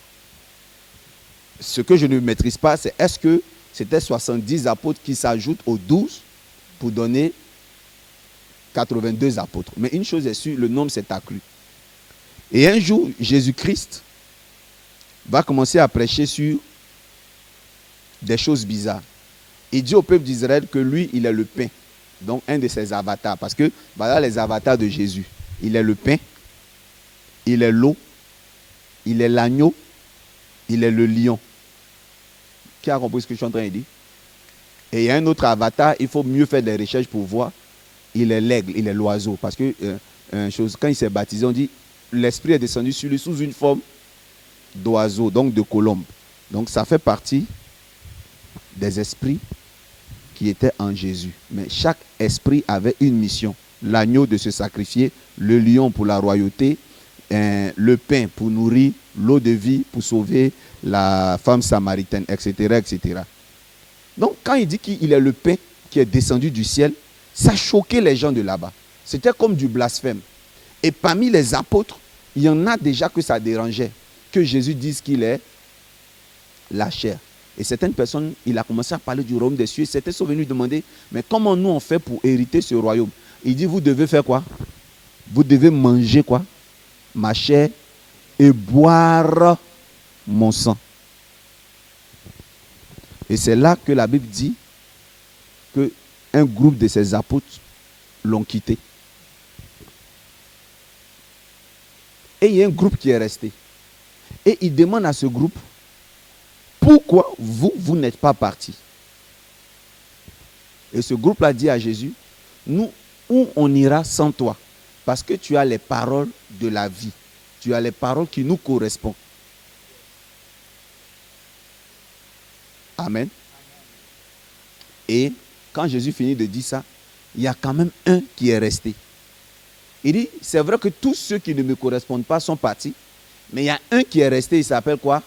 Judas. Judas, lui, il est resté parce qu'il a encore un dernier rôle à accomplir dans notre égrégore. Quand il va finir de faire, il va partir. Come on. Alors, pour mes dernières paroles, je vais vous décrire c'est quoi l'angéologie de la généalogie, ce qui définit l'égrégore même d'une famille spirituelle. L'angéologie est liée à un message. Chaque ange, chaque être d'un égrégore est lié à une prédication.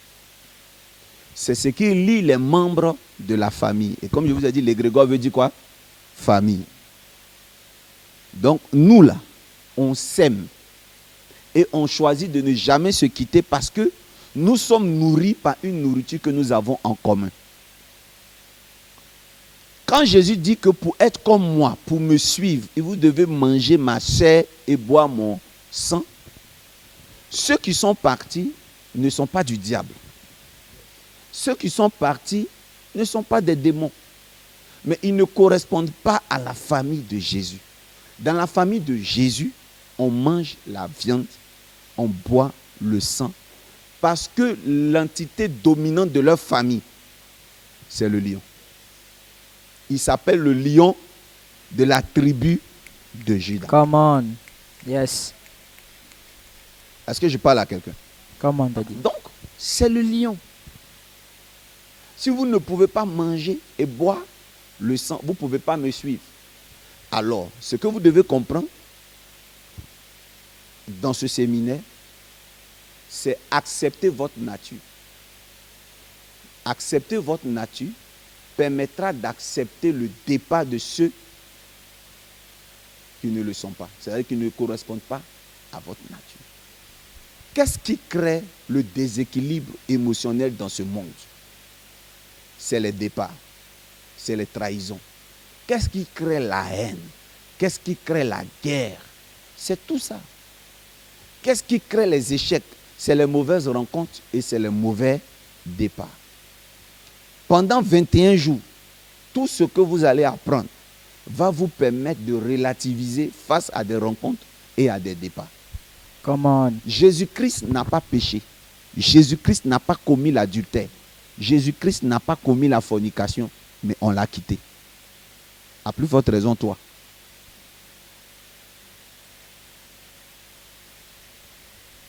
Maman, est-ce qu'on se comprend? Quel péché Jésus a commis? Quel manque d'organisation, quel manque de sagesse Jésus avait? Il n'avait pas de manque de choses, de sagesse. Mais il avait juste en face de lui un auditoire qui ne correspondait pas à son évangile. C'est pour ça qu'à un moment donné, il prêchait et il codait. Et les gens sont venus lui demander, mais pourquoi Seigneur tu parles en parabole? Il dit, je parle en parabole pour vous. C'est vous seulement qui pouvez comprendre. J'ai parlé à quelqu'un. Come on. Quand nous sommes en Jésus, vous allez remarquer qu'il y a des églises où on porte foulard. Amen. Amen. Sincèrement, pourquoi tu n'es pas là-bas? Femme, pourquoi tu n'es pas? Parce que toi, si on te dit de porter foulard, en 3 jours, tu vas enlever. Tu ne peux pas tenir. Donc, ceux qui sont dans une église où on porte permanemment foulard, ils sont depuis la création faits pour aller là-bas. Pourquoi tu n'es pas christianiste céleste? Sincèrement, Come on.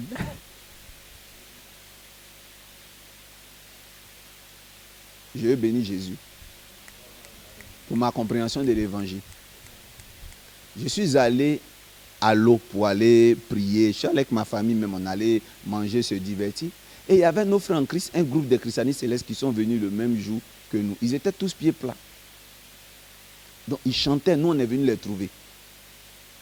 Après, je me suis assis, j'ai enlevé mon habit, je me suis mis en tenue de plage. Dès que j'ai enlevé mes babouches, mes chaussures, dès que j'ai enlevé, je me suis arrêté. Mais j'ai crié. Le sable était chaud. J'ai demandé, mais comment eux? Comment ils arrivent à chanter dans ça? Je ne pouvais pas tenir. Donc j'ai été obligé de reporter mes chaussures pour rester à la plage. Là. Ça veut dire que je ne suis pas fait pour me déchausser. Partout et comment. Mais il y a des gens qui peuvent le faire. Ça correspond à eux. Que Dieu vous bénisse. Amen. Vous savez, par exemple, le prophétique. Dis avec moi le prophétique. Le prophétique. Un prophétique où il n'y a pas de chanson, ça ne marche pas. Un prophétique où il n'y a pas come on. Le prophète ne peut pas prophétiser. Souvent, quand vous écoutez des vidéos d'un prophète, vous allez entendre quelqu'un crier des gens prophesy. Giga, méga, one. Vous savez, pour nous qui avons un esprit orthodoxe de famille, quand on arrive là, on est étonné. Hein? C'est-à-dire que tu arrives à un culte, à une messe, et puis l'homme de Dieu, il prêche. C'est-à-dire, il parle, et puis il y a une personne derrière qui dit, parle bien, papa. Complète et ajoute. Donc, je vous assure qu'il y a des gens qui n'arrivent pas à faire culte dans ce genre d'endroit 3 fois. Parce qu'ils sont dépaysés. Ils sont dépaysés. Quand tu as vécu dans une administration chrétienne qui est liturgique, très solennelle, tu peux être dépaysé au départ, quand tu arrives. Parce que, vous vous imaginez, quand tu fréquentes une église où il y a la parole de Dieu, il y a des chants, il y a des églises où on n'applaudit pas, on ne danse pas. Si tu danses à ta place. Hein. Tu as droit à 2 ou 3 carreaux. Tu dépasses ça, tu sens que tu as péché. Mais écoutez-moi bien, chaque église a son esprit. C'est ce que j'appelle l'égrégore. Le Seigneur le dit dans le livre d'Apocalypse. Apocalypse dit que parle à l'ange de l'église de Thyatire, d'Éphèse, de Philadelphie, de Laodicée. Chaque église a son esprit. Et chaque humain correspond à l'esprit qui se trouve dans l'église. Et vous devez comprendre que ce que les gens font chez eux, ce n'est pas parce qu'on ne fait pas chez toi qu'eux, ils sont dans la faute. Est-ce qu'on se comprend? Ce qu'ils font là-bas correspond à l'esprit de ceux qui y sont. Et vous allez voir aussi que c'est ce qui crée des départs. Tu peux être dedans depuis que tu étais enfant. Mais à un moment donné, quand ton ange va se réveiller en toi, tu ne seras plus à l'aise dans cet endroit. C'est pour ça qu'il est écrit, nul ne vient à moi si je ne l'ai appelé. Personne ne peut dire j'ai accepté Jésus. C'est une fantaisie. C'est Jésus qui nous accepte comment? Le premier. Nous sommes attirés par notre famille un jour de déclic. Soit parce qu'on rencontre la famille, parce qu'on l'entend parler d'elle, il y a un déclic. Tant qu'on ne la voit pas, on ne peut pas savoir de quelle famille spirituelle on est. Je ne sais pas si on se comprend. Un jour, il y a un homme qui critiquait tout ce que je faisais, de loin. Sans me connaître, hein. C'est-à-dire tout ce que moi je faisais, la doctrine que j'avais sur les anges et autres, lui, il critiquait toujours. Mais le jour qu'il va me rencontrer sur les réseaux sociaux, qu'il va commencer à m'écouter, il va dire, mais tiens, moi avant je combattais ça. Mais avec l'homme de Dieu, quand je l'écoute, je comprends. Je me sens attiré. Pourquoi? Parce que moi, quand j'explique, je mets des versets bibliques. Je fais en sorte qu'ils comprennent. Et donc quand il m'a rencontré, il dit, homme de Dieu, tout ce que tu prêches, moi avant je combattais ça. Sans même te connaître. Il y avait des hommes de Dieu qui faisaient, je combattais. Et tu combattais justement parce qu'ils ne t'expliquaient pas. Chaque famille spirituelle, chaque église a un ange qui domine. Et à l'intérieur de cette église se trouvent des membres de la généalogie d'un égrégore. C'était ça mon thème d'aujourd'hui. Chacun de nous, partout où nous sommes, on est attiré par quelque chose qui correspond à l'être qui est en nous. Entre l'être qui est en nous et ce que les gens pratiquent dehors se trouve une éducation. Ce qui fait qu'aujourd'hui on est cartésien, c'est l'école, ou la famille, ou la religion dans laquelle j'ai grandi. Est-ce qu'il n'y a pas des musulmans qui sont devenus pasteurs? Le pasteur Idriss Ouattara, le pasteur Mohamed Sanogo étaient des musulmans. Ils sont devenus des pasteurs. Ça veut dire qu'eux, est-ce qu'il n'y a pas des musulmans qui meurent musulmans aujourd'hui? Est-ce qu'il n'existe pas des musulmans à qui on a prêché l'évangile mais qui sont quand même morts musulmans? Ça veut dire que tout le monde n'est pas appelé à être chrétien. Tout chrétien n'est pas appelé à être musulman. Mais il y a des musulmans qui vont finir par devenir chrétiens. On ne peut pas convertir tout le monde. Jésus-Christ n'avait rien fait de mal, mais on l'a quitté. Donc quand les gens qui ne correspondent pas à toi, quand ce qui en eux va se réveiller, ils vont partir un jour. Demain, je vais parler des départs. Je vais parler des rebelles, de ceux qui partent mal et de ceux qui partent par la faute des autres, mais à tort. Comment on quitte son égrégore par les doctrines, par la science. Demain, je vais développer ce sujet. Donc, dans mes mots de fin, dans ma prêche de fin, il est important que je vous dise que même Jésus-Christ, n'est-ce pas, qui est Dieu, qui n'a pas péché, les gens l'ont quitté. Et ça se trouve, le secret se trouve dans la numérologie du texte biblique. Le texte biblique, c'est quoi? Jean, verset 66. Quand vous collez tous les numéros, ça fait quoi? Come on. 666. Ça veut tout dire. La numérologie explique ce qui s'est passé. C'est-à-dire c'est la séparation entre l'esprit et ce qui ne correspondait pas à Dieu. C'est pour ça que c'est Jean 6, verset 66. Il y a eu une séparation. Alléluia. L'égrégore de 666 devait partir. Gloire à Dieu. Voilà, nous sommes au terme de notre réunion de ce soir et je crois que demain le mercure va encore monter. Donc je termine en disant et en invitant nos téléspectateurs, sinon les internautes, de continuer à envoyer des questions. Et tous ceux qui sont dans la salle qui ont des questions, n'hésitez pas, même après la réunion, rapprochez-vous du pasteur Mawa, elle va enregistrer les questions. Je crois qu'il y a beaucoup de choses qui ont été dites ce soir qui vont susciter les interrogations. Regardons encore la vidéo, ça va nous pousser à avoir des interrogations. Je voudrais donc dire merci à nos intervenants. Papa, merci. Papa Lange, merci. Papa Daddy Mystica, merci. C'est vraiment un plaisir de vous écouter. Amen. Je vais donc redonner la parole au pasteur Mawa qui va faire la suite de notre réunion, notamment avec les offrandes, et terminer. Merci.